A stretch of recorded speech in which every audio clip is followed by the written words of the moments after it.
No.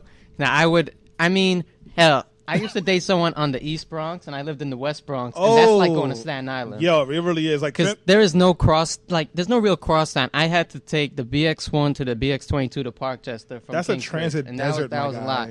And I remember one time she wanted to meet me, and then I'm there, and then she's like, actually, I don't know about this. Like, I'm not feeling it. And what I said was, I called her up the second I got that text. I was like, where do I live? And she said, Kingsbridge. And where am I now?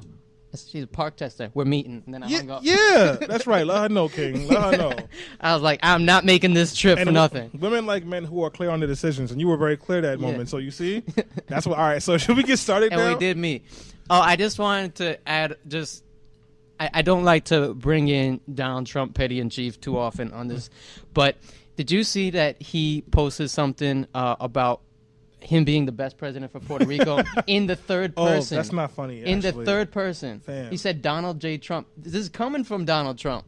In the third person, he said Donald J. Trump is the best president of all time for Puerto Rico. Talking about himself.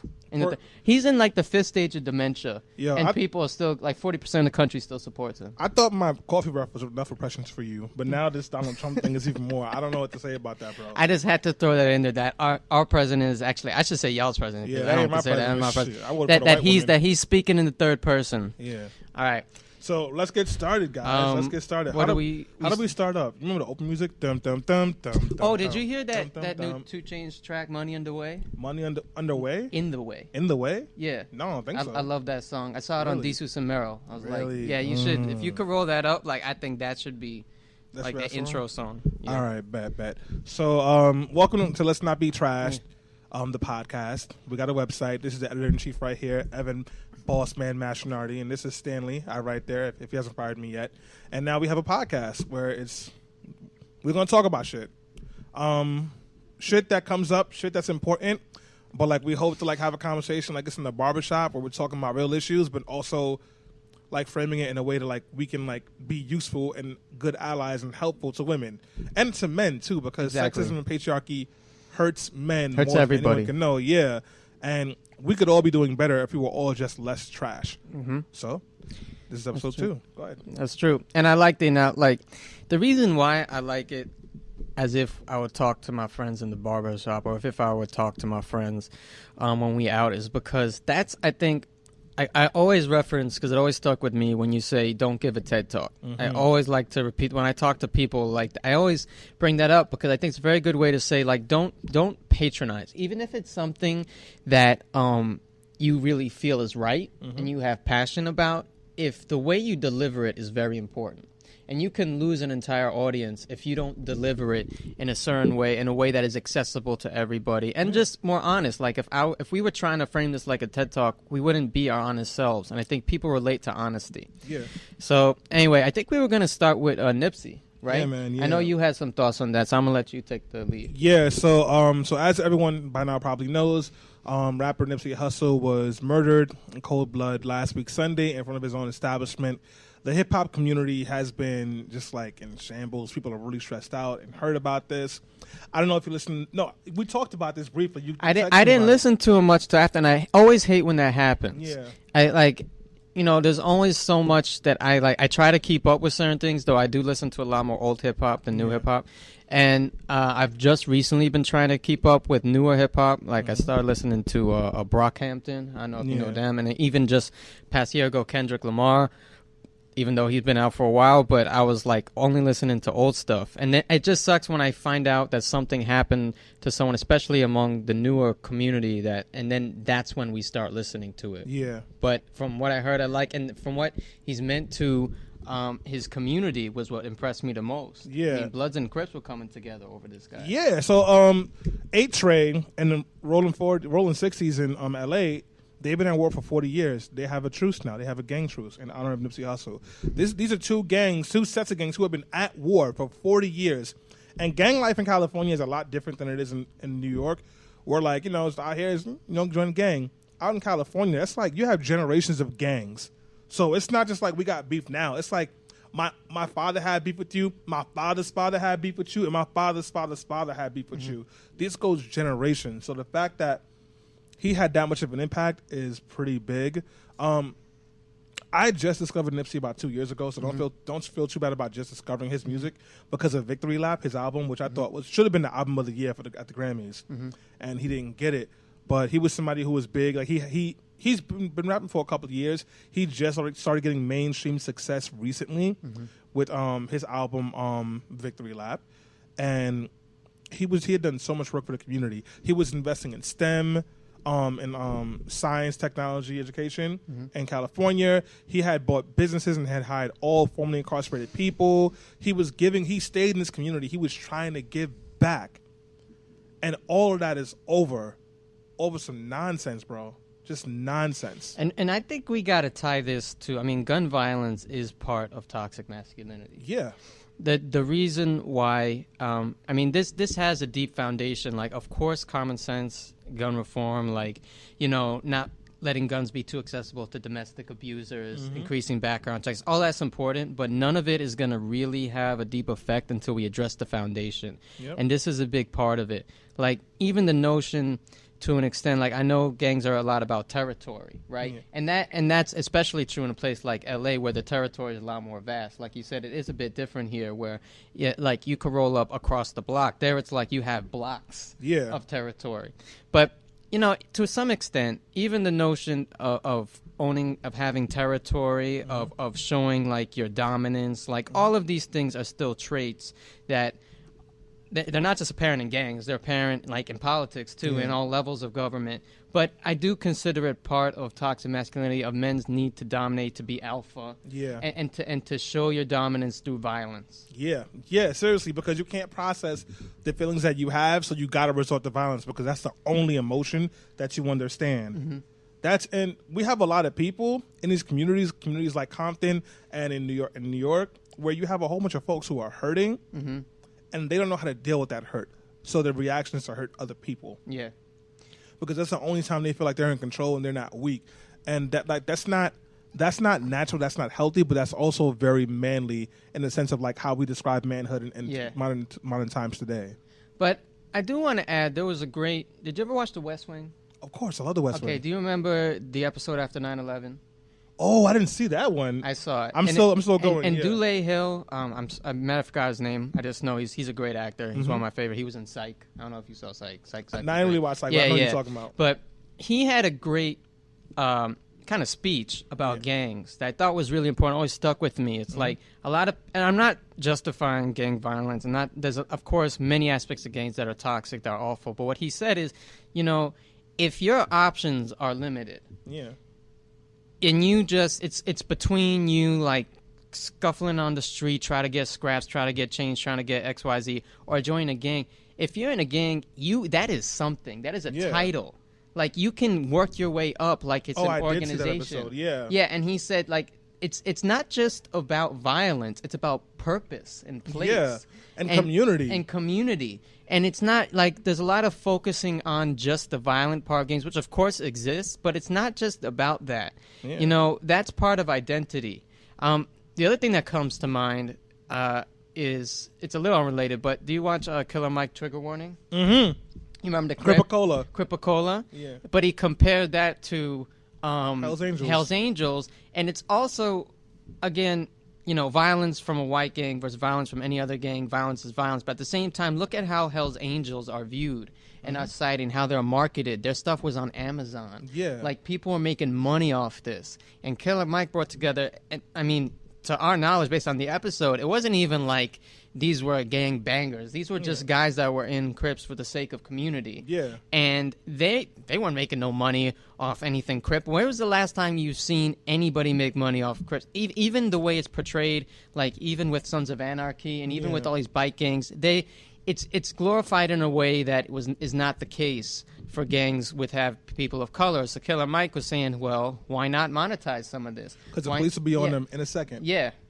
It's true, but he did have a point, and he was able to make, I don't know how successful it was beyond the episode, but he was able to make, them have a company called Cripicola, and then the Bloods had one too, and they were even selling it side by side. So all that to say, what concerns me sometimes is, like, I genuinely feel, I don't know the exact I mean, this guy seemed to be one of his videos, the guy who did it. I don't know if we've confirmed that that's necessarily the guy that's who the cops got. Yeah.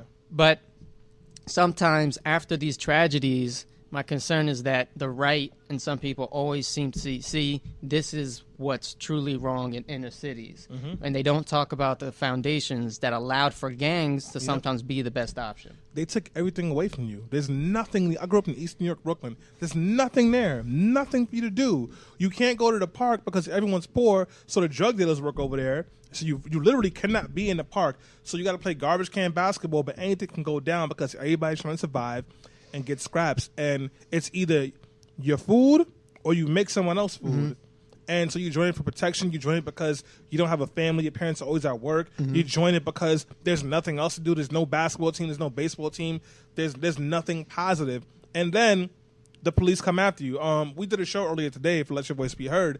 And one of our guest correspondents, Josh, he was telling us how his little brother made a rap group with his friends, and the cops put them in the gang watch list and started following them around and finding them for their rap group. But these are the things that are happening. So, like, what do you expect from these kids? And those are the people that's policing, because that's ridiculous. It's like, I could only imagine how that went down. Like, rap group gang. It's like, it's like they couldn't differentiate the two. Yeah, like they're rapping must have guns. And that's why, like, in grad school, I researched, like, how far out of New York can you really live and still be a cop? It's pretty damn far. Yeah. You can live in Rockland-ass County. You can live in Putnam County. You can live in both Long Island counties. If you do that, and then you come to, like, Burnside Ave in the Bronx, it's like night and day. Yeah. So you're going to say, you're literally policing. The way I always say, you police the criminals, not the community. Yeah. But the criminals become the community. Yep. If you're that detached, if you have those views, you just view it all as the same thing. And then you go home, you have your 2-hour drive to your suburbs. It's like you are policing a foreign entity. That's how too many of them look at it. And when you tell me that, that's what I hear. It's like these guys saying, oh, it's all the same shit. Yeah. Like, that's why, among many other things, I think we need residency requirements for police officers, because we need more people who can see not just differences between that, which seems obvious, but, like, the difference between the guy who's going to come clean the hood of your car and the guy who's, like, actually going to do some real vandalizing and robberies, because that's the problem with that broken window theory, is that a lot of these crimes are conflated and they're not really worth the same. It's disproportionate what the punishment is. Yeah, like back in the day, they had the squeegee man. They'd be like, "You want your window washed?" And they would just start washing windows, even if you didn't want it. Yeah, and then try to charge you afterwards. You'd be like, "Yo, like, what are you doing?" And then, but that would be like, that guy doesn't deserve, or the guy like selling, the vendors that sell shit without a permit. Yeah, like even if it can be annoying, like we can deal with that on our own. They don't deserve like to have records the same way someone who is actually trying to do like vandalizing a robbery type crime. But that's the problem with broken windows policing. That's all thrown kind of in the same batch. Yeah, man. So. I mean, we kind of like went on a tangent here, but rest in peace, Nipsey. Yeah. Sending like thoughts to his warm wishes and thoughts to his family and friends. You've been an inspiration to everyone. I want to shift gears now. I just want to say like one more thing about that no matter how media covers this, we have to remember, I mean, even as someone who just started getting into him recently, how we remember him and that, yes, gang violence may have taken his life, but look at what he did for communities to combat the whole reason why gangs are sometimes the best option in the first place. That's what he was trying to do. He was trying to make better options for people. He brought people together. He raised money and invested in his community. And no matter what anybody else says, if people want to talk and just throw us to gang violence, mention those things, because they're indisputable, and that's the way to remember him. Yeah. All right. That's it. Thank you, Nipsey. All right, guys, let's switch gears. Cardi B. So we should read some comments on here if we're getting any comments. Let me see over here. I'm trying to look at my computer screen if we got any comments. Look at that internet. It's moving nice and slow. I know. Here we go. Reminds me of my dial-up days. Yeah. Here, when it take 5 minutes for a 2-minute song. Well, hit up the comments. I got to just get this call real quick, all right? No problem. You want me to just read them? Yeah, go ahead. All right, let me see. Okay, so anyway, I gave a little bit about Cardi B. In the meantime, I'll just give a little synopsis. So, I was basically saying, like, the reasons why she did what she said she did in that video is it's important to keep that in mind, because everybody likes to support her, as like this girl from the Bronx who made it. and almost for the fact that she's like scrappy and had to do what she had to do to survive. But then when she admits that, she did some shit that's criminal to survive, a lot of people are like acting all brand new about it. Yeah. What people think going on what do people think really goes on in the hood? Like, what do you, like, everybody love her because she's a hood rapper. What do you really think is happening in the hood? Like, for real? Because I'm from East New York. So when I heard she was lining niggas up, I was like, all right, that's what's going on. I mean, it's not right. But did you really think this beautiful woman who was a stripper wanted to go home with you because you had a nice personality? Yeah. No, the jokes was in, beloved. Like, come on. Like, what the fuck is, like, come on, man. And that's true. And I was saying that I don't like the comparisons to Bill Cosby because Bill Cosby used his platform and his fame to abuse women. First of all, she was doing this for money. She was doing this for economic reasons. Yeah. She was doing it to make ends meet. This was before she was famous. Mm-hmm. She wasn't using her platform to abuse men. She was using she was doing what she needed to do to get money to survive. So these are two completely different examples. And I think the people who kind of say, "Oh, it's hypocritical," they just want to get at the quote-unquote left, the quote-unquote feminists, or even if you don't align yourself with the right, just people who are supporting Me Too and things like that. They're just waiting for ammunition for it. But this isn't it. I mean, context absolutely matters in this case. Well, let me ask you a question because somebody really made a good point to me, actually. No, it was actually a Joe Budden podcast, which I deeply disagree with their analysis on the Cardi B thing. But they said something that really caught my eye. That was like, but if a guy would have did that to a woman, even if he was just robbing her, there would have been hell to pay. And then Joe Budden mentioned Raz B, how like Raz B has been saying he was sexually assaulted by Chris Stokes and whoever for years, and we've laughed at him. That's true. I remember one time Raz B called on the Breakfast Club, and Charlamagne was like, "Did Scott Stokes diddle you?" And Raz B hung up, and they laughed. Like, we don't. That's true. I think like the energy is like we don't take the trauma and assault of men seriously. And it's like, how can you tell me you want equality for all people when men don't get to also? 100%. Yeah. Absolutely. Like, what do you think about that? No, I agree with you. I don't see that one has to go away for the other to exist, right? Yes, yeah. Like, we can have both of these things. And that's the problem. It's like this dichotomy, this binary nature that so many people see as like, well, you don't support men, so I'm not going to support women. Well, why don't we just uplift both, right? Yeah. Look, Cardi B did what she had to do to survive at the time. If another rapper that we celebrate from making it from nothing and like from being from the hood had to do something like that and didn't do it like to sexually assault just for their own entertainment, but they did it for money, it's still wrong. It's still criminal. Yeah. But that is part of that upbringing that we gotta accept. Yeah. I mean, and I think with regards to sexual assault, you're 100% right that we don't take it seriously. Yeah. I think that it's become a punchline, and that's what people don't understand about reforming masculinity, about feminism. That's how it supports men too, because it's saying that your pain is equal pain. Your pain, you can feel pain from assault just as a woman can. You can feel like you were abused just as a woman can. And you can express that in any terms that you want and emotions that we've attributed mainly to women, but you can do that too. And being a victim does not make you weak. Being a survivor does not make you weak. No, it makes you strong to survive. So exactly. Like, survive it implies that something traumatic happened and you made it through. Like, it doesn't, but we can't get to that point until we break down the walls that have us looking at women in a certain light, that have us presenting ourselves in a particular way. You just can't do that. So, but that was one of the big things that came from the Cardi thing. But then also, like, don't ask me about what I did in East New York, because you might not like me either if you knew. Look, it's all part of our past, man. I mean, a lot of people do. I even brought up, why do people steal? Some people steal to survive. Some people steal to add to their wealth. Like, you've had you see all these rich kids like stealing from Sephora, like family relatives of famous people, rich people. It's like, that's not the same as stealing to provide for your family. Yeah. And I make the same exact example when people talk about immigration, right? Yeah. Like, so many people, left to right, doesn't matter your politics, say, I'll do anything for my child. Well, that's the same thing these people at the border are doing. They're doing anything for their child. And you're putting their kids in cages. Yeah, exactly. Fuck? Like, why do you suspend that belief all of a sudden when the people look black or brown, when the people are at the border? Why all of a sudden then would you not respect someone doing anything for their child? Because it's white supremacy. Yeah, white supremacy and patriarchy are the most, like, agile pieces of like oppression you'll ever meet because they can bend it to any form to justify themselves. And they're usually together. That's why Bell Hooks says in Will to Change, she doesn't just say patriarchy, says white supremacist capitalist patriarchy, which is definitely a lot to say. But if we're unpacking patriarchy as a whole, that's what it is. Talk your shit, King. They're always, what I say is that feminism has to be intersectional because so is patriarchy. Ivory King, go ahead. Go ahead, Ivory King. Don't slow down. Because that's one of the reasons why intersectionality is so important, because feminism must address police brutality. Yeah. Feminism must address white supremacy because that's what patriarchy does. Patriarchy is in all of these places already. Yeah. So feminism must be encompassing and, also reforming masculinity and must have all these layers because that's what we're up against. Policing is nothing but a whole bunch of niggas with master's degrees in toxic masculinity. That's all it is. That's like, true. Yo, like, what the fuck? Like, all these dudes are fucking roided up. Hey, want to go? No, Rhett. I want to go home. What the fuck, man? Like, leave me alone. I'm not resisting arrest.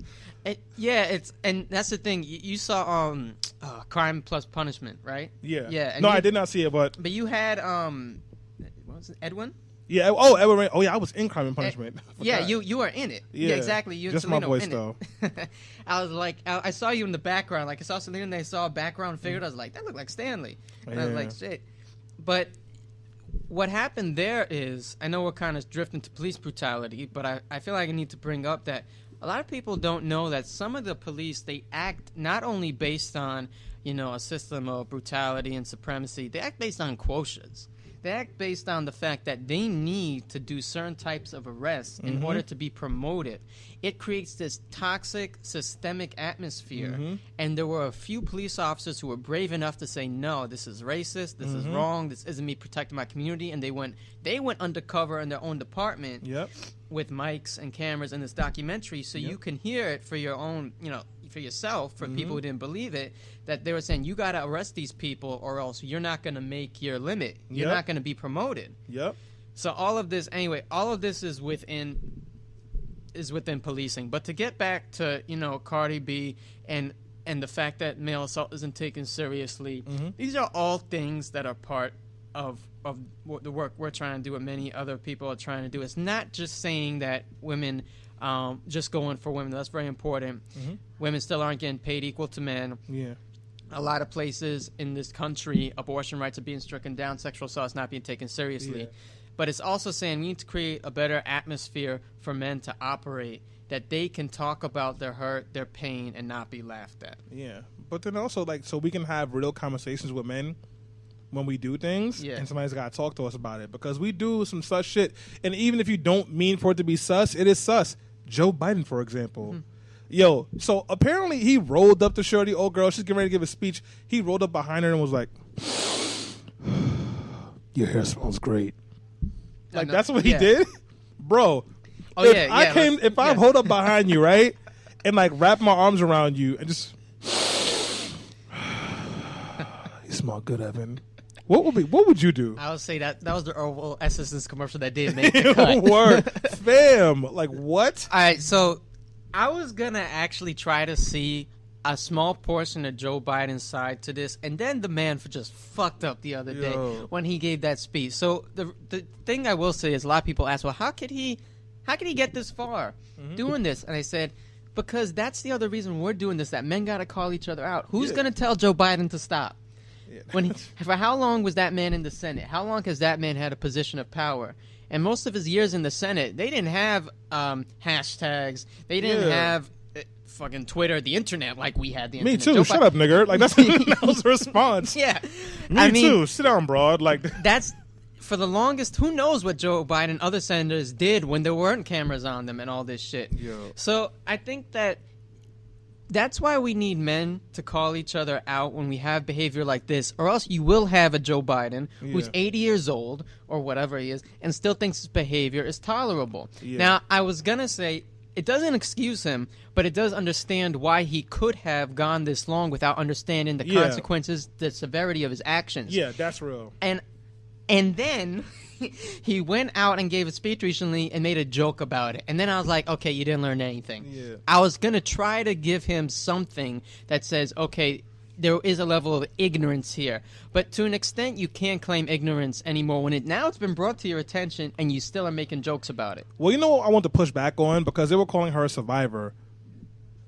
I mean, it was creepy, but I don't think she's like, what did she survive? I'm on the fence about that because I don't want to demean her struggle, but I also don't want that term to demean other women's struggle. Yeah, like that's right? something like people really out here getting raped.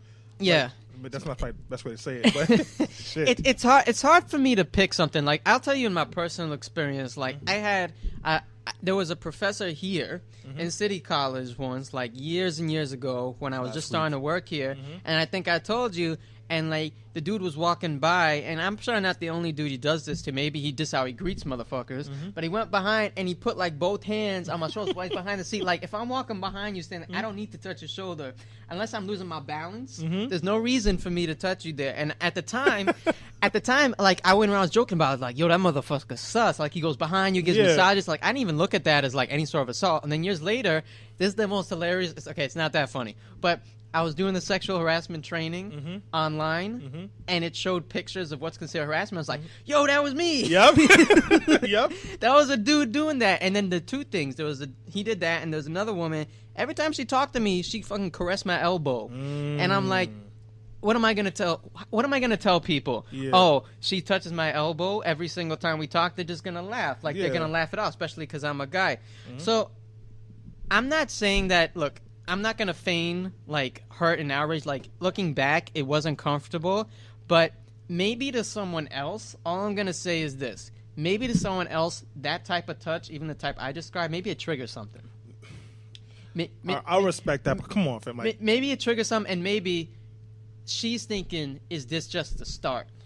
Like, is this going to lead to something else? All right, So it didn't, and I understand that we shouldn't look at these exactly as the same. It's not. Because it's not. It's not the same. There are levels to this. Yeah. But as someone is saying that, it really made them concerned about this happening again. Maybe it happened to them in the past. They're worried about this happening again. Maybe they see what this can happen down the road. Yeah. I'm not gonna try to question someone's pain, but I do think that we should deal with things proportionately, including how we deal with him. Yeah. What he did is wrong, but I'm not putting that on the level of what Donald Trump did. Yeah, Donald Trump sexually harassed women. You grabbed women by the pussy? Like, dog, like you can't do that. That's not even legal. So I'm not going to disqualify Joe Biden, but I am most definitely going to count this against him when I'm considering which candidate I'm going to vote for in a primary. Yeah, it's like when you're dating somebody, before they decide they want to be in a relationship with you, they probably look at the whole picture. Exactly. Of like, do they have a good time with you? Are you sane? Do you smell? Is your pipe game trash? And then like sometimes they got to figure out which one is if like you're missing in one of these pieces, it might be the deal breaker. And that brings us to our next topic. Oh wait, I like that segue, but I just want to say one thing for his someone. His pipe game is not trash, is what he's gonna say. Listen, King. All right, no. Like I said last time, kings uplift kings. That's right. That's right, King. All right. To give another example, because I know you're a baseball fan too, about how this can continue for people who don't believe. Like, how does someone get this old and do this? Do you listen to John Sterling? No. The Yankee broadcaster? But yeah. But like he has these home run calls. Yeah. Yeah, okay. So, if you've ever listened to John Sterling give a home run call, you might, especially now that I'm more conscious of shit, you might notice how he refers to a baseball. He refers to it as she. Oh, like what? She's gone. That's creepy. She's gone. No, but he's not the only one that does that. If you hear guys who like cars, which I do, though I don't do this, they refer to cars as she. Yeah, because they get the So this is the textbook objectification. Yeah. Like it's come so regular in our speech. But if you notice, people refer to objects, especially objects they're like really interested in, like cars and baseball, as she. I call my bike Shatisha, but it's a she. Well, but she has a name at least. At least you've named this bike. This is the self-actualization test. Like you've actually given this bike a name and a being. Yeah. But you don't just say she got some nice new wheels on her. She got some nice new tires. That's weird. But that's how men refer to it. So again, John Sterling must be in his 70s or 80s. His co-host is a woman. It's Susan Waldman. He has gone this far. Why? Because who's going to tell John Sterling? Yeah. So I'm not excusing him, but I'm saying the voice of the Yankees no one wants to tell him to stop using she. Yeah. It comes from us, the people outside sometimes, to say, hey, I respect you, but this isn't acceptable. Yeah. And I think that it's unfortunate that nobody told Joe Biden for the longest time, to our knowledge. For all we know, maybe someone did. But to our knowledge, nobody, especially nobody on his level, told Joe Biden, because he did the shit in the open. It's not like we can say, oh, are they telling the truth? I've seen it. I've seen the video. There's the compilation video of him like hugging people up. It's weird. And the thing, though, I'm just going to close on is, let's not act like we haven't known this forever. Yeah. Every time I've seen Joe Biden, even on liberal shows like The Daily Show, I've seen them make joke about this creepy Uncle Joe. Yeah. And it was like they weren't supporting it, but they weren't exactly like condemning it either. Yeah. It's a joke until now it's not a joke. So let's not act like same thing with the Kevin Hart shit. I've had Seriously Funny on DVD since 2010. Yeah. I've seen that. Same thing with the clip with Chris Rock and Louis C.K. and Ricky Gervais. That clip has been out there forever. Yeah. Let's not act like a lot of us didn't know this shit was real. But now the atmosphere is right for it. But now that the atmosphere, now that's trending, we're talking about it. Let's also unpack that one day. Okay. Yeah. Anyway, you can start with Pipe Game King. Oh, I got to start. All right. Yeah. You could transition that. How many women do we have watching right now? I just want to make sure. Well, it don't matter to me because I'm a faithful king and I'm taking... But for you, brother, for you, I'm an ivory king. My whole self? Yeah, man. I want you to live your best whole life. His best faithful whole life. That's for right. For those of you listening on Facebook Live. Oh, we got another follower. Look at this. Those of you following on Facebook Live and also on the podcast. So, a couple of months ago now, wow, it's been months the website's been up. I wrote this article called Your Pipe Game is Probably Trash. Yeah. And what it is, I mean, I only talked about it from one perspective, but it's multiple perspectives. But it's that, like, a lot of us guys, and maybe it was just me, so tell me if it is, we were taught to think about sex as, like, you just got to get it and do whatever you need to do to get some pussy. I remember talking to my dad. He was like, he said, I learned how to speak Dutch. I said, why did you learn how to speak Dutch? He goes, so I can get some pussy from Dutch women. And I was like, that was the only reason? He's like, yeah, I had to learn how to beg for pussy in that language. That's commitment, though. He learned a new language. I mean, he did. He taught himself how to read and write, too. He dropped out of school after third grade. And so he had to learn. He did that, too, for pussy, apparently. But the point is, we never talk about sex as, like, for men, at least, as a thing that can be good for both people. That's right. It's not. It's about, like, go get the pussy, go get the pussy. Once you got the pussy, you got it. And if you kill the pussy, you do great at it, she'll stay. But no one really, like, what's going to make her feel good. There's never, at least in my spaces, there was never conversations about, like, ask her what she likes, make her feel comfortable. It is not a competition. It is about the both of you. So what you end up getting is a whole bunch of niggas who will just jackhammer in the box and coming in 2 minutes. Or, like, they're having sex, but, like, they're not even engaging with women, and women just feel like they're bystanders in the act.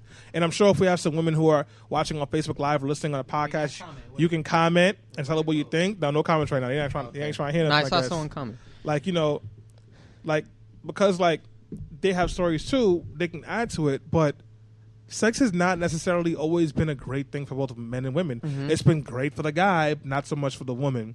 And a part of, like, fighting patriarchy and sexism and part of being a good ally, especially if you're a heterosexual man who wants to have sex with women, is about being able to, like, have good, healthy, safe, happy sex where everyone can feel satisfied. Even if, like, maybe you come too quick, sure. But, like, what can you do afterwards? How can you make her feel good about the situation? That's a good transition, too. Yeah. What can you do? So, like, This goes back to something that men have said, but was kind of encapsulated by DJ Khaled when he was like, what is it? He's too much of a. He said he's like too much of a king. Yeah, like kings don't. He was go like, down. I pay this mortgage, right? Yeah. Try that. So, I'm too broke to make that claim. Yeah. So I mean, first you have to have that foundation, right? That this is not something you get from women. This is a word that I don't like. I don't like two words that are used a lot, which are get and let. Yes. She let me do this to her. I got this from her. And kings get the pussy from the back. I got. Just want to say that. I got her to do this for me because that does not allow her too much agency. That almost says it's my achievement to convince this person to give this to me. That goes to, like, the conquest nature of sex. Yeah. Where it should be something that's shared and enjoyed by both people. Yeah. And, okay, so to get more literal, so if you don't go down on your woman, but you expect her to go down on you. What year is this? You're not eating pussy? Yeah, exactly. Like, that is the textbook taking toxic masculinity, misogyny to the bedroom. Yeah. Because you're saying right now it's about me. And when I hear men talk about making women come, they talk about it again. It's like an achievement, but not like something out of respect. It's like, look what I got her to do. It's like playing 10 games in Madden. You've achieved 10 games in Madden. Yeah, yeah, exactly. An Xbox achievement. Yeah, yeah. You share it with your friends. It's like you're not saying it. First of all, I think that I'm not saying you can't talk about sex with your friends, but I always respect the person that I was with, and I don't talk about it too much because I actually like knowing that certain things are just between two people. Yeah, like it almost saturates it. Yeah. If you talk about it all the time with every guy you know, that moment becomes less special. Yeah, but I think that you need to always think about that other person's pleasure if you want it to be something that is truly mutual. Yeah, and I think that, like you said, if you come from that standpoint, even if you finish early, you're not like, all right, it's a wrap now, let's watch Netflix. Yeah, you actually say, okay, there's more to do here. Yeah, I got more options to make this enjoyable for her, because a lot of the times women complain about that is because I'm clearly not in the bedroom with these dudes when they fucking nutting as a Minuteman, but when they done with it, like, I'm guessing they just wrap it up and go, because if you actually continue to care about her, and if you decide to go down on her after that, it's like she's not gonna have as much of an issue with it if you immediately think about her pleasure right after you're done. But like, so two things. One, I want to give another piece of example, but then also I want to ask you, when's the time you slung some trash dick? I'll tell you about mine too. So okay. See, he looked at me like I've never slung trash dick. Looked right in the camera like I've never slung trash. Okay, you first. So the first thing I want to say, it's not just about being able to go down on a woman. I mean, yeah, great. Eat some pussy, you fucking loser. Pussy is good for your health and your skin and your beard. But I didn't know that, but it's just another reason. You see, he's got the light shadow. I got the full mammoth, right? Yeah. But anyways, somebody been putting in work. I'm in a happy, healthy relationship. You see this?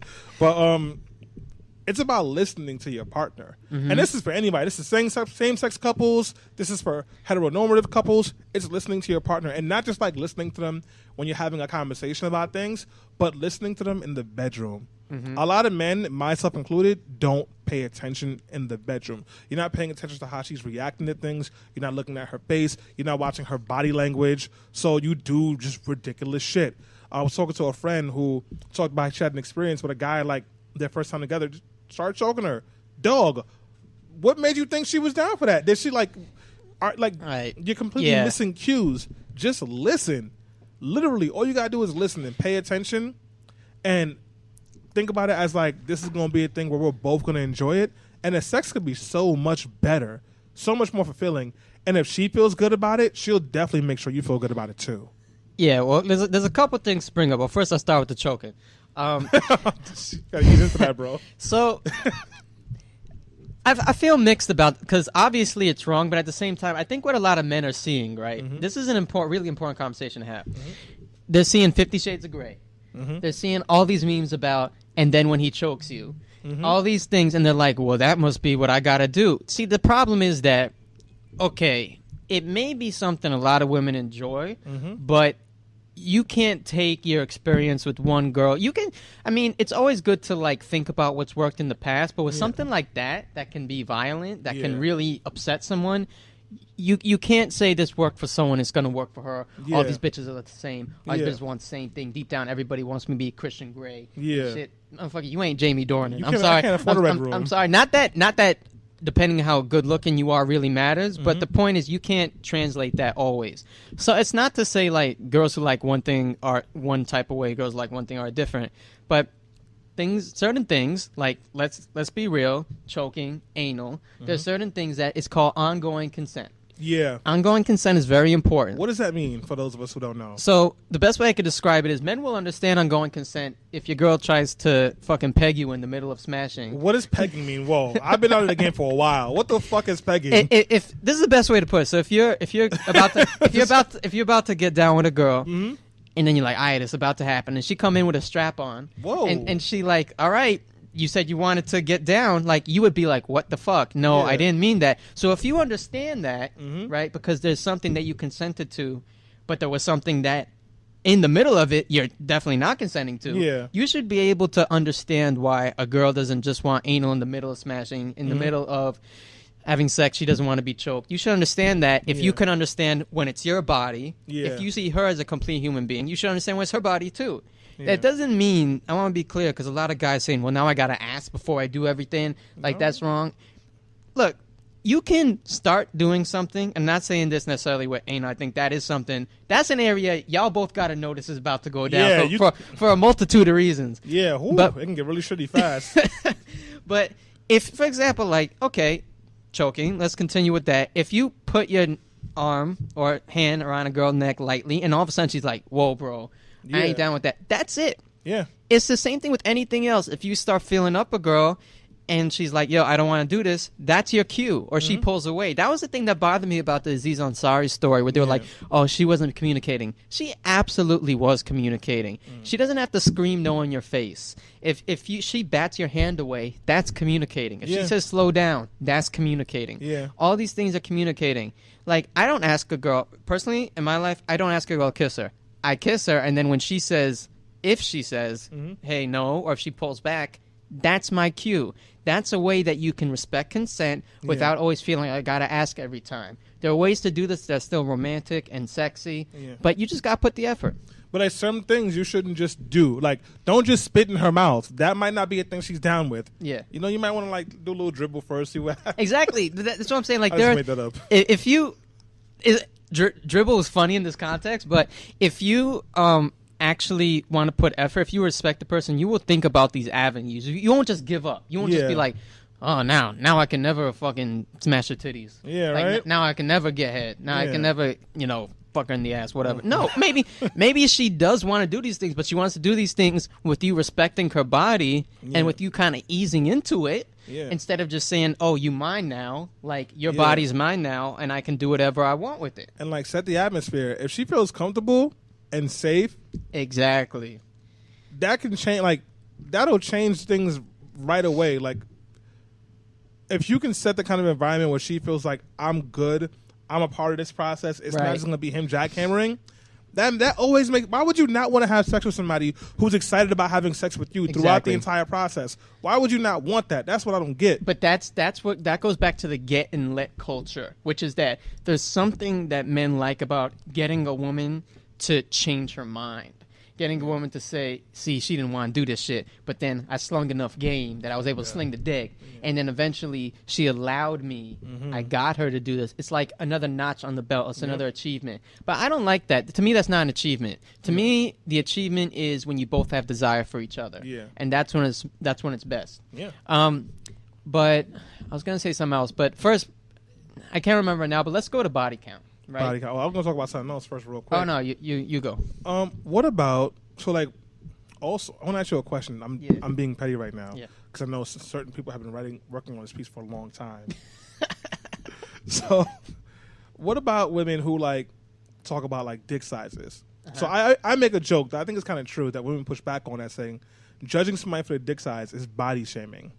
What do you think about that? I agree with you, and I think even if we both laugh at it, it's because of how we've been socialized. Because we've been my dick ain't little. Yeah, exactly. But we got big dicks.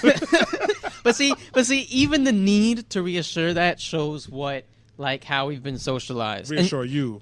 Yeah, but it is body shaming. Let's be clear. The way I look at it is there's no one part of a woman that's always a joke. Yeah. There is a part of a man that's always a joke, and that's the penis. It's either a joke for having a big dick or a joke for having a small dick, but it's always a joke. Yeah. The dick doesn't actually get legit respect. Yeah. It's always funny in a good way or a bad way. Yeah. So, look, it's completely something that men could be self-conscious about performance, about comparing it to other dudes she's been with. These are legit concerns, and it absolutely is a form of body shaming. Not just that, it's a form of supporting the patriarchy and misogyny that we're fighting against. Because it's kind of like saying you're more of a man if you have this. The same thing I always say with height. As a guy who's just 5'5", if I feel like, society's uplifting, if a guy who is 5'7", 5'9" and up that's the minimum for a man, that is reinforcing that men have to have these certain basic physical requirements to be man enough. It's the same thing with dicks. So I definitely think it's a form of body shaming. I definitely think that there are ways to joke about it, just like there are ways for women to joke about it. There are sections where I think we got to, I'm fine putting my guard down. I think it's funny. Yeah. But when we talk about these issues in a serious way, if we're incorporating it into feminism, reforming masculinity, we have to rethink the way that we associate dicks with being more masculine, or even something like we say like, oh, this guy is in a big car, or he's acting this way because he got a small dick. But what if that dude got a big dick? Does that justify it then? And then like also there's like a lot of like conversation about men being obsessed with dicks and their dicks. Well, yeah, because the social conversation is like, well, big dick, good. Dick too big, not good. Dick little, unworthy of anything. Exactly. So I think that this is I think a few things that someone may be writing a piece about for a long time now that maybe he's only confided in one other person about, that he's writing it. I think things like... things like... You gotta snitch on her. Yeah, I'm not gonna snitch. Things like dick size, like height, like things like... Even like when they make fun of Donald Trump for having small hands, that was funny. Like, you know, personally, I don't have the biggest hands. I know other guys that don't. And it's... Even if it's funny, I know my man's right now just checking them out. I don't know if my hands are big. I feel like they're just hands. Exactly, they're just hands. Even things like that, even though we're making fun of a guy that we supposedly don't like, that shit translates. Like, if you make fun of... It's the same reason why, you know, they were saying, like, people were slut-shaming Melania. And it was like, yeah, but slut-shaming as a whole is an issue. So even if it's someone you don't like or support, don't take that and say, okay, now it's permissible because it's them. I feel the same way about all the things that people attribute to Donald Trump. Even if it's funny, like from a comedic standpoint, of course it's funny. But if we're talking about seriously, who the fuck cares if the man has big hands, big dick, small dick? He's going to get us all nuked by North Korea. None of this shit is going to matter. So, I mean... I think that when we attribute these sizes, just like we shouldn't attribute a large chest to a woman because the entire alphabet matters, in my opinion. I fucking love it. Height, you know, more leg. The taller she is, you know, if she's short, it's beautiful too. Like, I don't, personally, as a man, I don't care about these things, and I don't think it makes her more or less of a woman.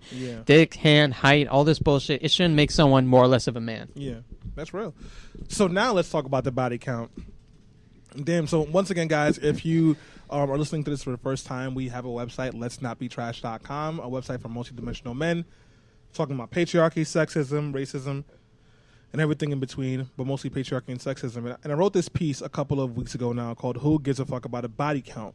And the reason I wrote that article was because there was a pretty much a debate happening on Twitter where a guy was like, well, if a woman has more than 10 bodies under her, or i.e. sexual partners, she's unworthy of being like of being considered seriously for a relationship, which to me is stupid for multiple reasons.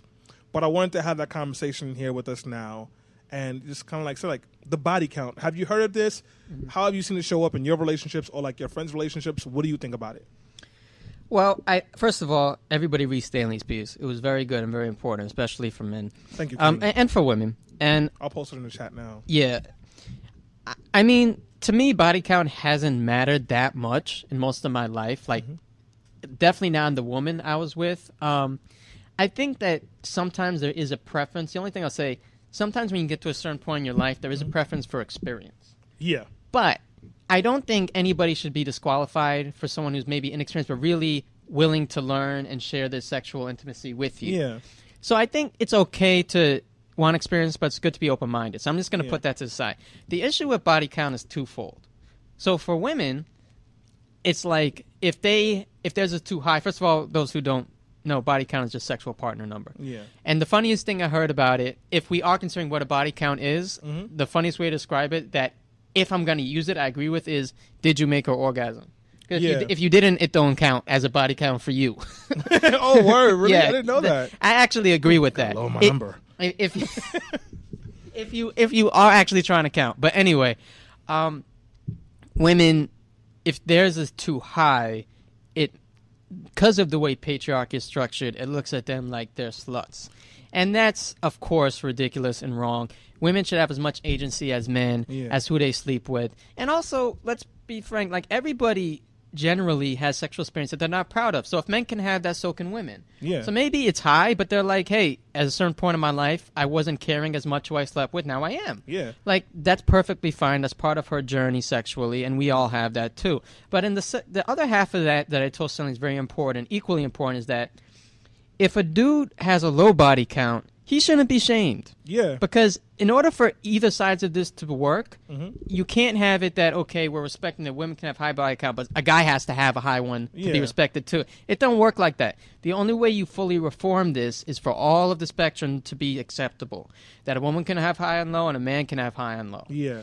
Because sometimes it's looked at, the man must be extremely experienced. I tell this story to you, and I've written about it, that when I was 15, I had my first girlfriend. We were like about to break up, and her friends brought me to one of her friends' mom's house. And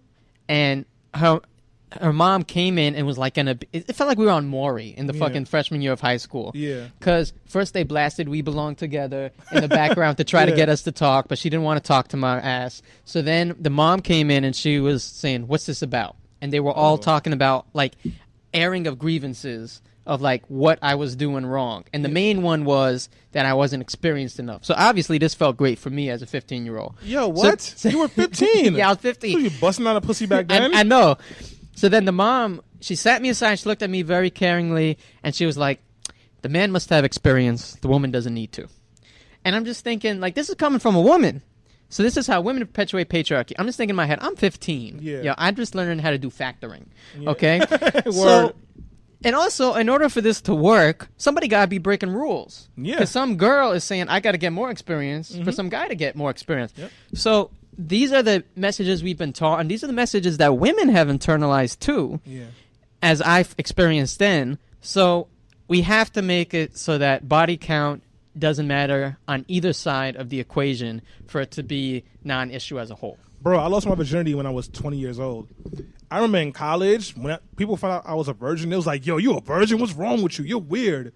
People used to offer to take me to their neighborhood, to introduce me to the neighborhood, the village bike, for lack of better words, to lose my virginity. There was so much pressure. I felt like something was wrong with me because I hadn't had sex yet. My dad, I used to lie to my dad about not being a virgin because I didn't want to disappoint him. Because as I've told you before and I've written about, my dad has been like a huge womanizer, someone who's had countless sexual partners and like more children than he probably can count on his hands as well. And I felt like because I wasn't having sex yet, when my dad started when he was 11 and I was 20 and I still had not started, there was something wrong with me. And the person that I eventually lost my virginity to, she didn't even know I was a virgin, 1. 2, it was a very weird / traumatic experience where we were fucking in her room. I had my Timbs on. Her door didn't have a lock. True New Yorker right there. Yeah, man. You never take your Timbs off, man. Fuck out of here. The girl didn't, like, I brought a girl, sorry to interrupt. Brought a girl to my crib once, and I still had my Timbs on. She kept looking at me. I'm like, yo, until we get to the bed, I'm keeping these things on. Yeah, man. I might keep them on during the and bed. And you kept them on during the bed. Word. Yeah. And, like, I remember, yo, it was so bad. We finished, and I, like, just pulled my pants up, and her little brother barged into the room. And she was still naked, and he was like, what are you doing? She was like, get out of my room. And her mom the whole time was in the living room sitting on the couch with, like, a broken ankle.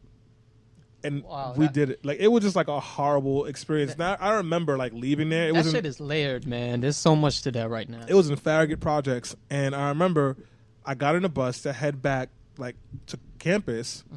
And it made me think back to, like, the year before. I had gone out with a bunch of friends on New Year's Day. We went to a diner, and I really, really wanted wings. And I got the wings. I was excited to eat them. I ate them, and they weren't good. And I sent them back and got a different meal. And, like, I was like, I put all this pressure on myself to lose my virginity, and I lost it. And, like, I want my virginity back. But it wasn't like the wings. I couldn't get it back. It was just, like, it was bad. I got a lot to say about that. But first, I didn't get laid the first time in Project, but got my first kiss at the Dykeman Project. So, first of all, there you go. Yeah, man. That's where it happens. And Noche de Sexo was in the background. Yo, I'll never forget hold on, real quick. I thought that song was a motivational song. I did not know it was about sex. It absolutely is about sex. I was like, yo, this song's like, don't give up on life. And my girl, she was like, nigga, you stupid. It's about fucking. And I was like, oh, shit. That's my Dykeman Dominican accent. It says in the middle, lay on the bed and prepare sex. That's like the only English words in the Oh, song. you know, shit is sexo. I thought I was like, you should not give up on life. Because I'm like, why would sexo mean sex in English? It wouldn't be that on the nose. Yeah. English steals from everything. Yeah. All right. So, shit, what was I going to say? Oh, yeah. So, I remember I had the same thing, right? Before I left, because I confided in a friend once that there was a girl who actually wanted to with me when I was, I think, a junior or senior. And in high school or college? In high school. Good. Yeah. Good age. Good age. And I had opportunities, actually, and I said no once because, like, I thought my girl was joking at the time, and we were mad young.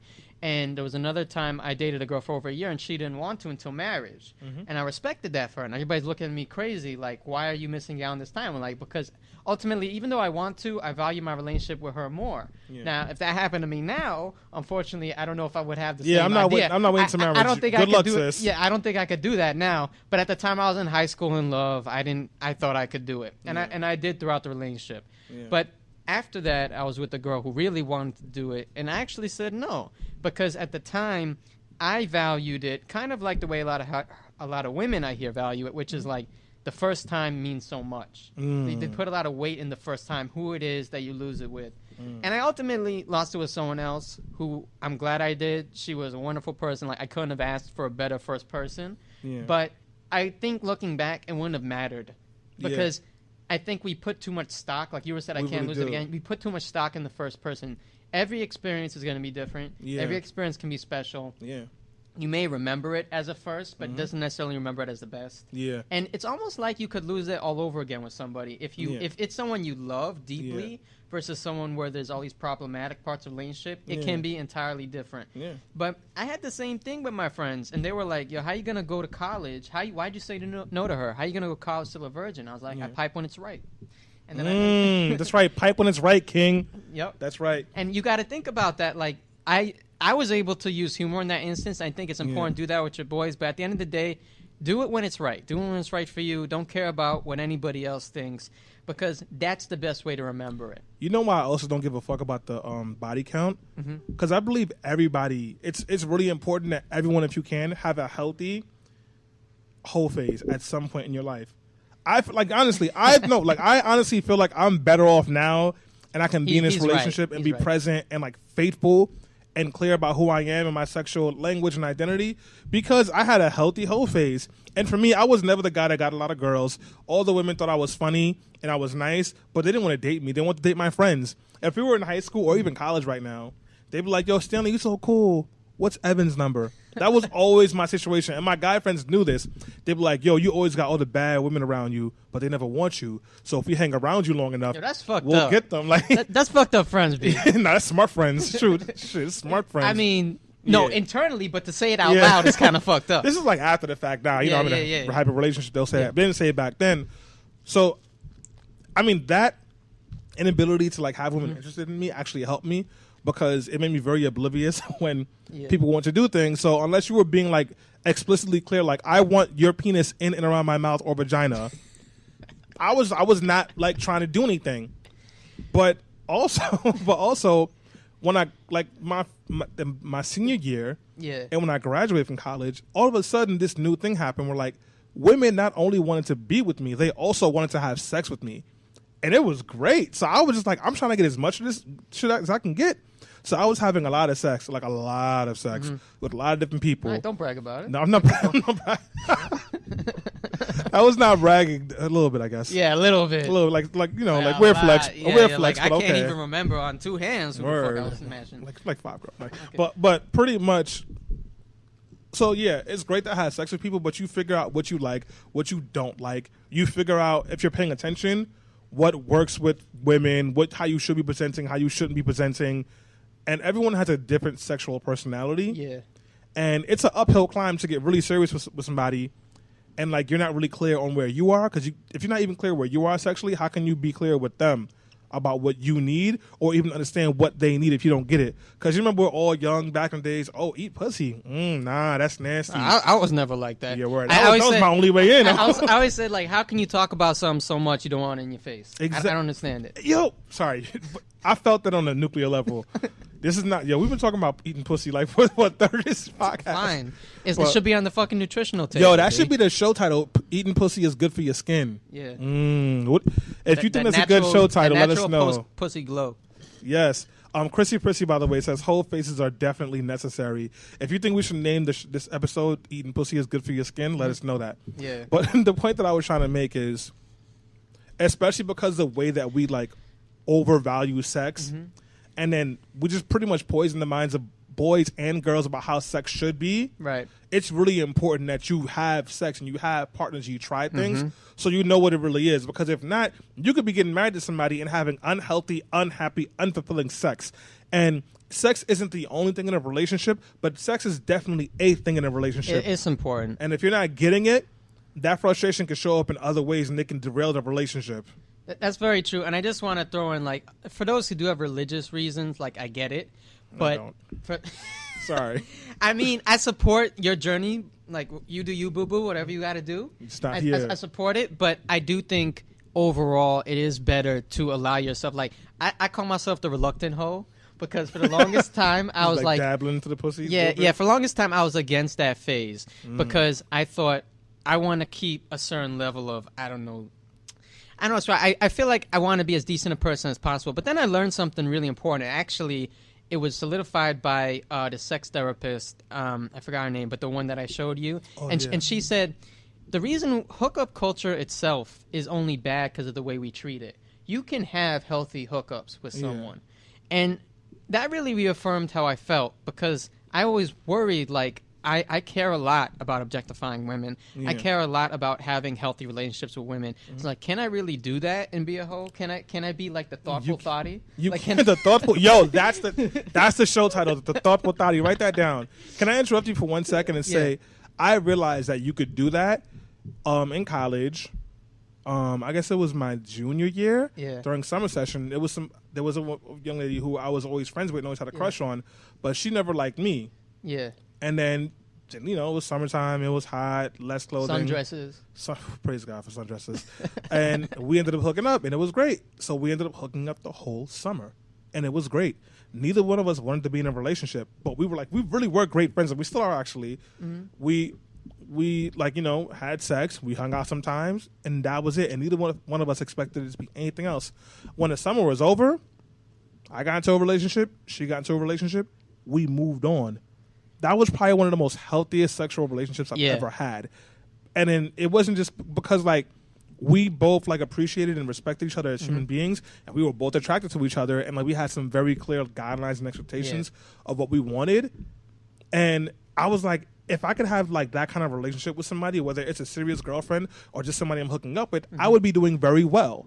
So even when I was slinging dick, like Blue Magic back in the day, like, I was still, I was treating those women like I treated that person from back then. And the moment when I knew I had to stop my whole phase was I got to a space where, like, she was the standard of how I wanted to treat every woman I was having sex with, and I lost that standard. And I remember the last person I had sex with, and, I got up when it was over and just took a shower, didn't even talk to her.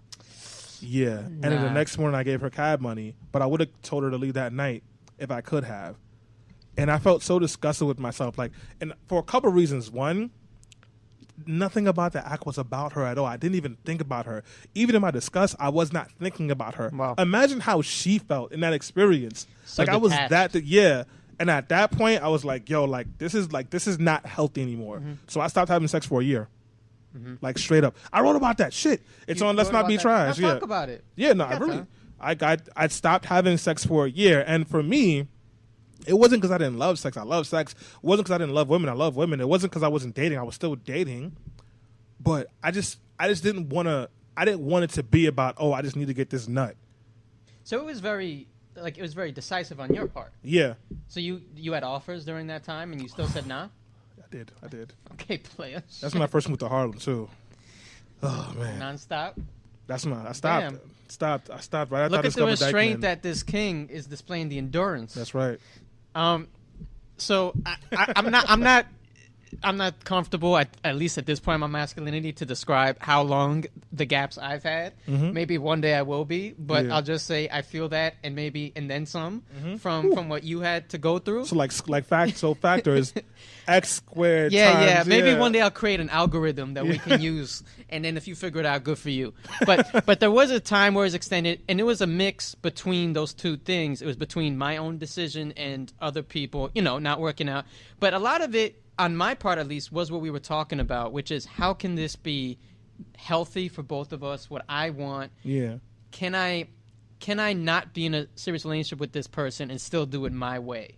And still do it in a way that is respectful of her and her needs. I didn't know how I could do that. But then after a while I learned. That's the phase I'm in now, where I'm not in a relationship, but I've learned how to do it. And I want to just tell guys out there that no matter what relationship you have with someone, if it's one night, if it's years, that is a person, and you must respect her wholly. Factory. And she has every right to her body and her needs. And there is a way that you can make this fun for you both and still not be in something serious. Yeah. And what I learned is that, like, at first I even thought it was bad, because I, like, went the other way. I was like, I don't want to be just like all these guys that just want sex. For the longest time, I would go out with girls. It would be going well. I would never ask them to come home with me, because I thought, well, that's what other guys do. And then I realized there's a way to do that. Yeah. You can ask someone to come home with you. You can have casual sexual relationship with them, but you can do it in a way that's every step of the way respecting their needs until you get to a point where with that person, like, you have a foundation where you could just, start with that person. Yeah. And what I tell a lot of guys is never look like you're in a rush. You know what's sexy? To not look like, I got to get this nut out or it's going to be the last one on earth. Word. And I like to tease, and even he's a twat tease. Yeah, you gotta. Girls can tease, but so can guys. And I think that not only is it a good part of foreplay, it's also basically saying I'm also letting you. I'm looking at your feedback. Yeah. And one time I even told the girl, I'm gonna keep teasing you until you tell me what you want to do. And I think that kind of checked both boxes. It's like, you're showing like you're calm and you're good at foreplay, but it's also showing I care about how you view this. I'm not just trying to get this with you. I'm trying to share it with you. Yeah. I'm not going to be detached from this. Yeah. So I know that I wanted to just, before we close with how we can be better men, I want to talk about a piece that I put up. Yeah. Called "The Stages of Letting Her Go," and it relates to this, and it was probably the most difficult piece I've ever had to write, because it talked about, like, straight from the heart, a relationship I had with someone over the course of several years, and it was the reason I was thinking about it more recently. I actually wrote it years ago, but I wasn't comfortable posting it until more recently. And I thought about how I handled that relationship versus how I handled others and what's healthy. Because my high school girlfriend, after she ended up saying that, she's going to college, she doesn't think she has time for a relationship. And then a few months later, my boy tells me, yo, I heard she got with someone else.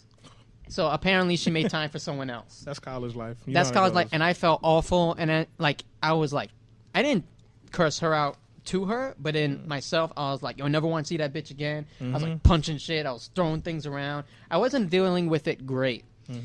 And then I thought about this other relationship that I had throughout college that, first, to get back to hookup culture, it was my first experience with it because we started out in a relationship that only lasted a few months, but then she, like, periodically over the next few years wanted to see me, and I kept thinking, okay, this one is going to start. But all she really wanted, I didn't get that women can only want sex too. Yeah. To me, it didn't comport in my head. I was like, no, that's only what men are supposed to do. So I wouldn't get why after every time we saw each other, like, we wouldn't talk that much after. It didn't make much sense to me. I was like, why does this keep happening? And then later I realized, oh, women can want this too. Yeah. And I continued to do that with her because I thought, if that's, and this is what I hear a lot of women say too, so I empathize with it. If that's the only way I could have a relationship with her, if that's the only way I can see her, then I'll do it. Even if it's not what I want. That's how much I want to be with this person. But then, between one of those on and off phases, I'm scrolling through Instagram. Instagram will always blow up your spot. And I see her with a man. He got a profile picture. All these things I felt she never did for me, and I think she's still with that person. I felt like when she wanted to and finally made time, it wasn't with me. Yeah. And that taught me that relationships are not linear. Yeah. I used to think that everything was linear, because that's how it is in movies. That's how it is in media. Like, when someone's ready, they pick you. Oh, I look back, like, down my list of who is the best for me, and I'm going to pick him. Emergency dick in the class. Yeah. So that's not how it works. That's what it taught me. You can't expect linearity from people in relationships. But then I thought, how did I deal with this? And I dealt with it better. I didn't smash things. I didn't punch things. I wrote. and I was able to, at a certain point in my life, to write, to let my feelings out. And I think that more men need to do that in productive ways. And what the piece is about is how whenever you, it's almost like someone dying, a relationship, because it's hard to believe that they're no longer a part of your life. Yeah. And it happens in stages. And I write like how each part, I say like, for me, in this case, it took 3 weeks. So that's how I opened it. Like every week there would be a difference. Like at first I would wake up, like it would just be morning. And then it would like hit me in the head, images of this person with the next person they're with. And then over the next few weeks, there'd be more details. Here's how they're having sex. Here's all the things they're doing that she didn't do with you. Yep. And then that part goes away, and then it goes to all the things that you miss doing with her, because those are the things that are no longer like your imagination. Those are things you know happen that won't happen again. Yep. And then how I close it with is, and then there's a song that you always tie to this person that helps Papa you Roach. get through this. For you, it was Papa Roach. For me, it was The Killers. I tear my heart open. So myself. Just kidding. Go ahead. Yeah, for me, it was The Killers. It was a beautiful song called A Dustland Fairy Tale. And then I compared that to the song I used to listen to, which was Treated Like a Prostitute by Slick Rick. And that was when things wouldn't work out during high school. So those are like opposite ends of the spectrum. Yeah. Not that it was bad, because sometimes you need to listen to Treated Like a Prostitute if that's what gets you through shit. Yeah. But With nuance, though. She's not a prostitute. Yeah, and also there's nothing wrong with sex workers. Sex workers work. Exactly. That's another episode. Yo, see? No doubt. That's right, Ivory King. We got some content coming for y'all. So when I compare these things, I saw my growth. Even though there was pain, I saw growth. And it was really important, for anybody who can relate, read that if it helps. If it resonates with you, that's great. That's why I do this. But I really encourage men to write. It doesn't have to be, I always say, when you write, when you talk about your feelings, it doesn't got to be jumping on Oprah's couch. Yeah. That's how I always compare it to, because that's what a lot of men think. Like, I'm going to cry, No, you could be mad, you can do all this. It's about how you use your outlet. Like, for me, my outlets are baseball.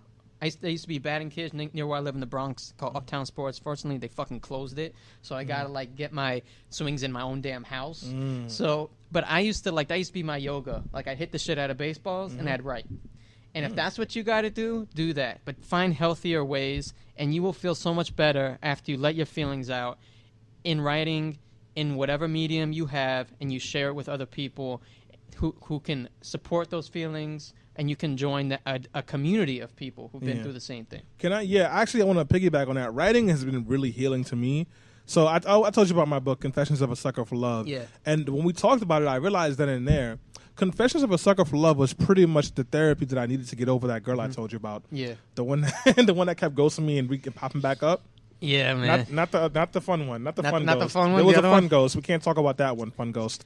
But there was another ghost. I have little sympathy for one of the ways that Stanley's been ghosted. Yes, I've been ghosted a couple of times. Yeah, but one of the ways was the best way. Okay. Yeah, it was a pretty fun ghost. Please continue. Yeah. But this girl and actually a few people who are watching live right now probably know about it, but this girl who I really had a lot of chemistry with, I thought things were really great.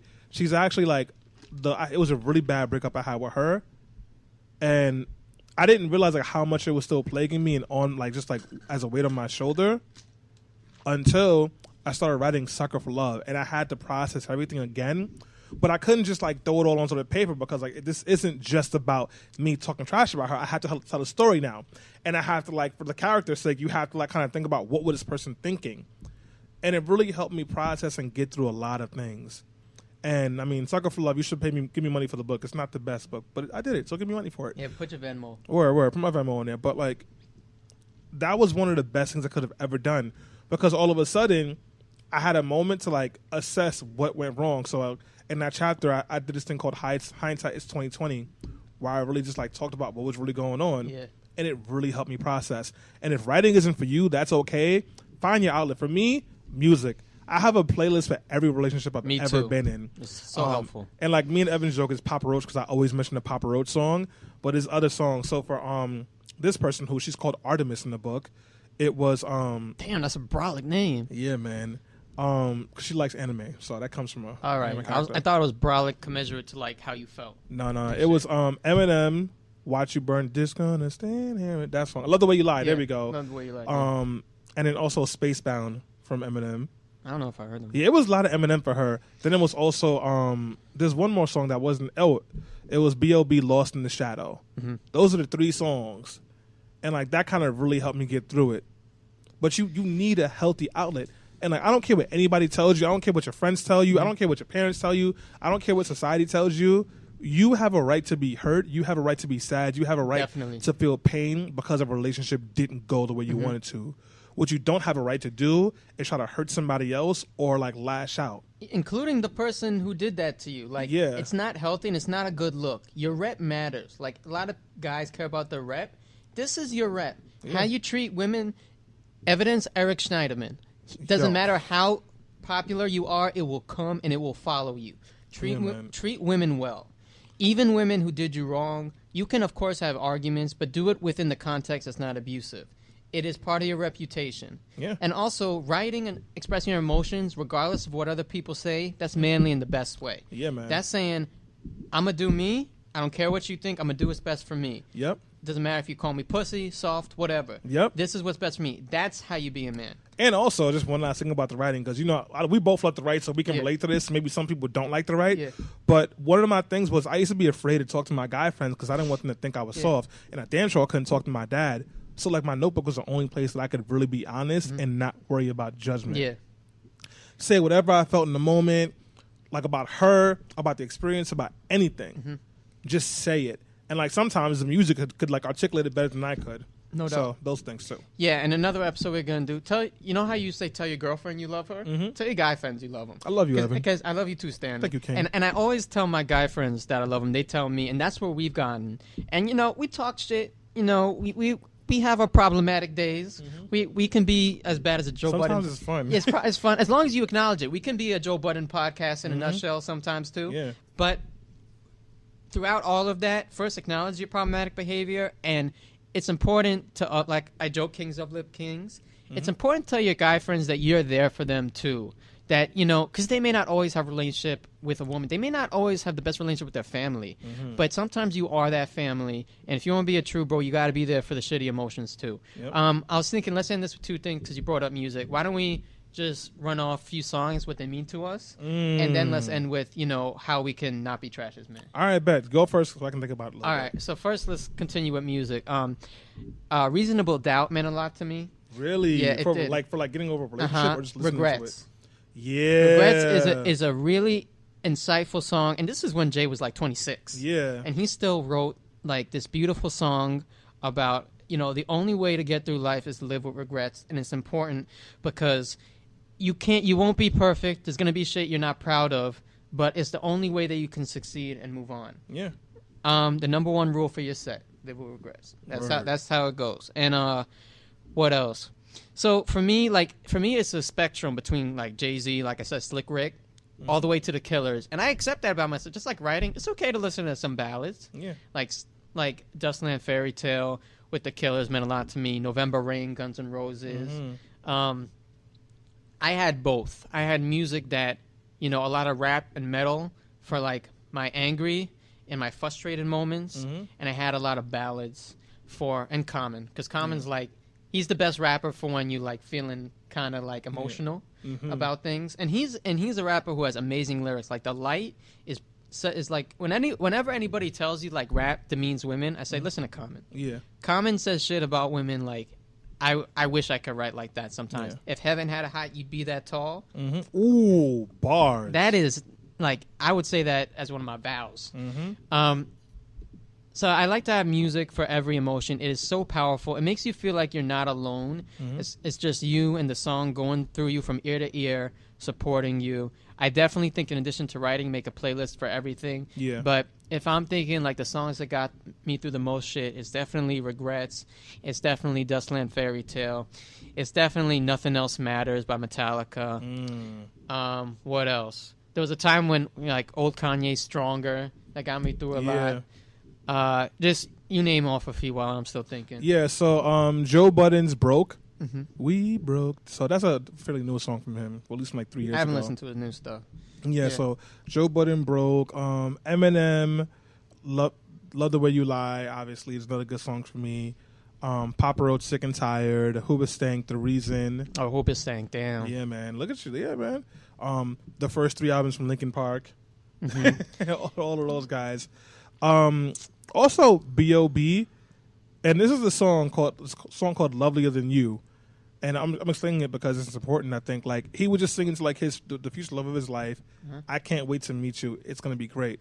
And, like, that was a song I started listening to when Artemis and I were done. Because it was like, you know what? I'm going to meet this person, and she's going to be great. And nothing's going to be better than her. And you did? Yep. Isn't that beautiful? Yep. And besides him believing that the earth is flat, I mean, that's pretty, that's some pretty listen, good listen. stuff. Let's not talk about the past, King. All right? Yeah, I definitely mixed it up. I still listen to Frank Sinatra. He got me through some... That's Life. That's a great song to get through some shit. Oh, Amy Winehouse, Back to Black and Love is a Losing Game. Yeah, rest in peace. Yeah, she had a lot of soul. Who else? Oh, You Got It Bad. Don't even get me started. Ooh, that was my ringtone for way too long. Breathe, Fabulous. Really? Shit. That's not doesn't seem like a breakup song, but I hear you. For me, it is. It got me through shit. Yeah. Second Coming, Joel Santana. Ooh, yeah. Especially when that came with those new Air Force 25s. I was like, that got me. And Nas, The World Is Yours. Jay-Z, Big Pimpin'. Big Pimpin' and 99 Problems. Yeah, but Big Pimpin', like, I'm gonna get you his book, Decoded. He talks about that song. He was actually, like, very angry at the time. I have the first one. Decoded? I don't have the second one. There's a second Jay-Z book? He revised it with more songs in it. Oh, I'm about to get that one. Yeah.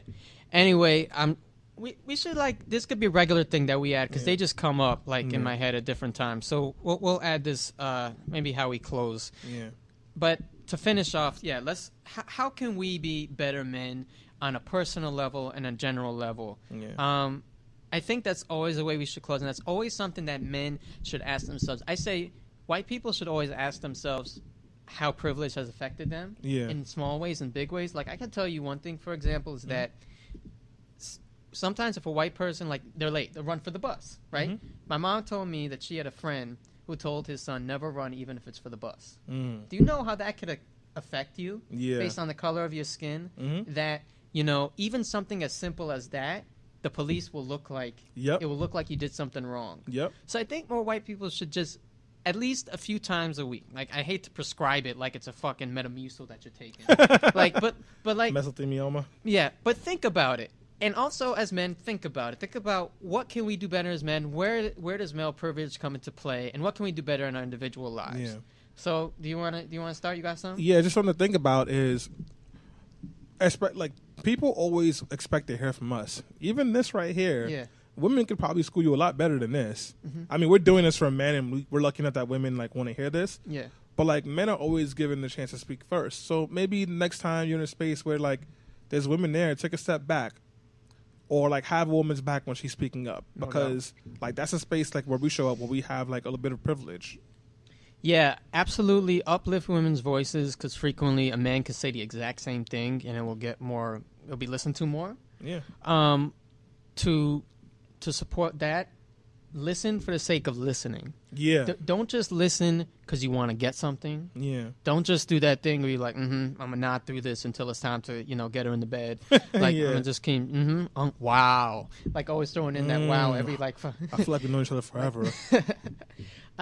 Listen for the sake of listening and getting to know someone, not to respond, not to get something.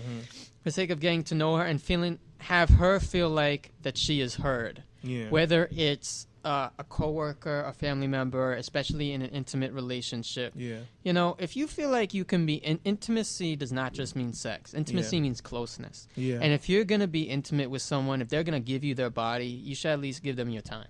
That's how I look at it. Yeah. All right, guys. Let's keep on working on not being trash. That's right. Let's not be trash. Peace. All right, you want to start the Facebook Live while I start the recording? Yeah. There we go. How long are we on? Oh, damn. We did an hour and 40?